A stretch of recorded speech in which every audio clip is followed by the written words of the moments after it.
আসসালামু আলাইকুম ও রহমতুল্লাহ। আমি আজকে জুয়া নিয়ে কিছু আলোচনা করব। যারা অনলাইনে জুয়া খেলেন আমি তাদের উদ্দেশ্যে দুটো কথা বলবো, প্লিজ ভিডিওটা উপরে টানবেন না, শুনে যাবেন।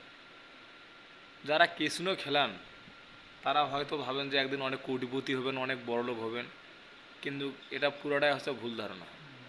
আমি নিজেই খেলেই 4-5 লাখ টাকা হারছি। আর আপনাদেরকে কি বলবো, আপনারা কেসিনো খেলে কখনো বড়লোক হতে পারবেন না। এই যে আমি বর্তমান যে মাদ্রাসাটায় বসে আছি, দেখেন এটা একটা মাদ্রাসা, দেখছেন?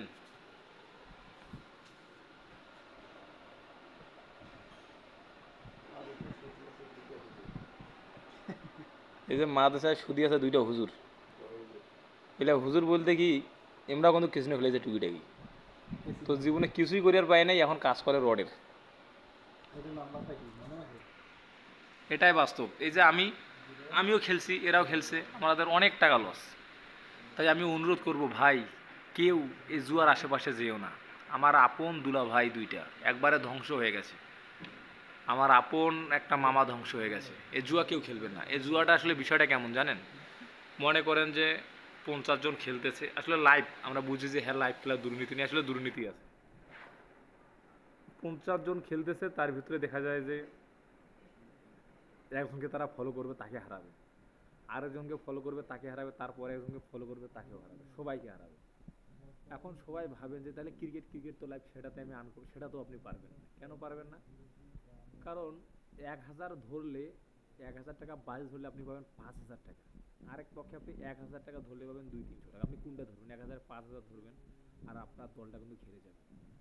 আসলে হারামে বরকত নেই ভাই। আপনি যেই দলে ধরেন না কেন আপনি হারবেনই, আপনি হারবেনই, কখনো জিততে পারবেন না। এই জন্য আমি বলি কি ভাই, আপনি জুয়া বাদ দিয়ে হালাল পথে চলেন। আমরা বর্তমান রডের কাজ করতেছি, আমরা অনেক ভালো আছি। এই জুয়া এসব বাদ দেন, এসবে কোনো দিনও কিচ্ছু করতে পারবেন না। এটা লোভ, এটা ধ্বংস। এই যে কেসিনো খেলে কি করছে যে শুনেন নিজের মুখে। কি ভাই কিছু কম তো? জুয়া হয়েছে লোভ।